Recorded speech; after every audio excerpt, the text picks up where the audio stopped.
Hi Frontline, it's Val. How's it going today? I am here to talk about developing community leadership.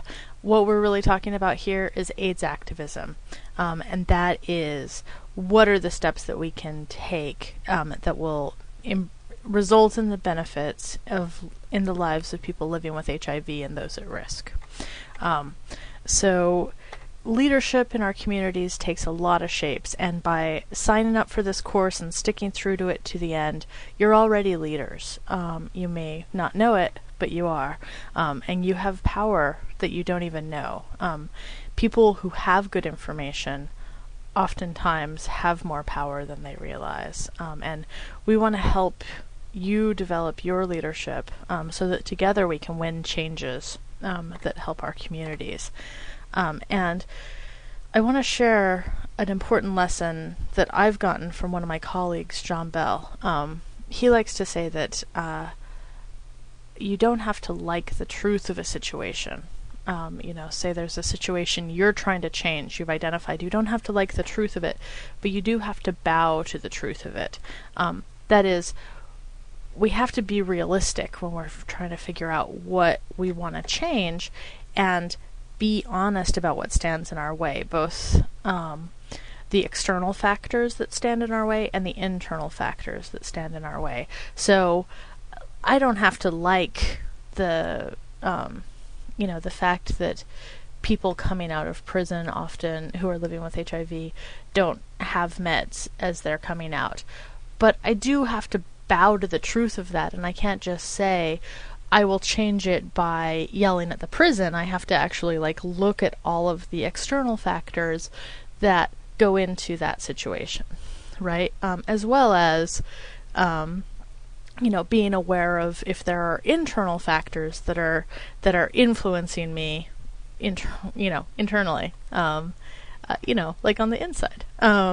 So one of the things as we talk about taking on projects, it's important to realize what you're already committed to. And if somebody makes an activist commitment that they can't follow through on because their hands are full or their plate is full and they kind of don't have the time to do the thing, oftentimes that feels like failure. But I want to take a step back and help people realize that it's actually about being committed to other things in your life. So here's a weird angel creature that this is an exercise that we do in the class where we ask people to name their commitments. And so some of the things might be family or book club or making art or taking care of pets, or some people are really committed to self-care. Biking, for instance. Oh, right, my job. Everybody is going to have a different set of items on here, and this is a free space to indicate that there might be other items that somebody is committed to. And if all of these arms are full, then it's going to be really hard to grow another arm to take on an activist project. It's only when something else moves out of one of these arms that arm is free. So it's important to not put too much on our plates at one time. And so for those of you who are in Philly, you should know that Philly is home to some fierce AIDS activism. And ACT UP Philly is a great place to learn.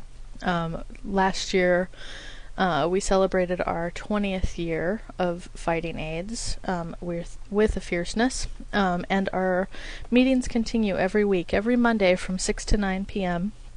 at St. Luke's Church, 330 South 13th Street. That's between Pine and Spruce. It's the Project Teach graduation church, and so we have a long history with that space, and everybody's welcome to attend. Everybody who is in the room is an ACT UP member, and can influence what goes on with ACT UP Philly. So I encourage you all to come. And if you're listening to this and you're not in Philadelphia, holler, and I'll see if there's anybody near you that I can hook you up with. So the next two slides are sort of questions for further discussion in the forums. What do AIDS activists do, and why do we do it? So I'm not going to attempt to answer those questions here. I want you to think about what your answers would be. But the bottom line of why we do activism is to change the dynamics of power. Power is the ability to make things happen. It means we can turn our convictions into real change.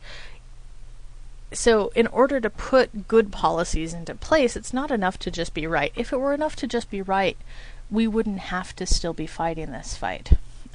So it's not enough for us to just be right or know the right things to say. Believing something's correct doesn't put it into place. So here is an analogy of it. We have a little fish here and a big shark. The big shark is going to chomp on that fish, and then one by one chomp on all the rest of these fish. And we will see... Oh, that's my favorite one. Hello. We will see all of the fish here. If they stay alone, if they don't band together, then they are just going to continue to be picked off one by one.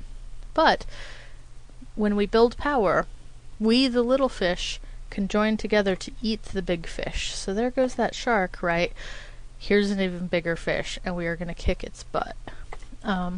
So the activist formula that we use, it involves organizers and leaders. Okay, so organizers analyze power and develop strategies that increase the power of our allies and decrease the power of our opponents. And leaders know their personal qualities and skills and work with others to use them strategically in this power analysis. So people can be both organizers and leaders. Some people are more on the organizer side and less on the leader side. A lot of people are both. But leaders play to their strengths. So here are some questions for leaders. What are my strengths and what do I like to do? How do I communicate my beliefs and my ideas while respecting process and experience in the room? Often we're dealing with more experienced activists or people who have experiences from other parts of their lives that they can pull into this. So how do we not steamroll that experience? And how can I ensure that I follow through on what I commit to?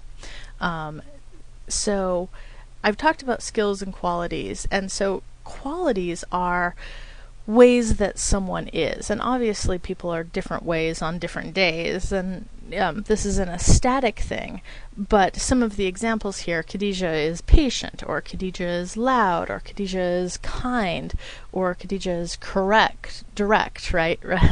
Correct is judgment thing. She may be correct on different days. Anyways, qualities are the ways that people are, and skills are things that are learned. Nobody is born with any particular skills. But so John is good at cooking or at carpentry or at drawing. So organizers know that people have qualities that can help us build power, and organizers help people play to their strengths. And people have and can learn all sorts of skills. So another question for the forums: what are your qualities? What are the ways that you are? And what are your skills that you have? What skills would you like to learn? It's important to remember that everyone comes with skills, not just about AIDS activism, from good or bad life experiences. So that's all for now. I'll see you in the forums. Take care.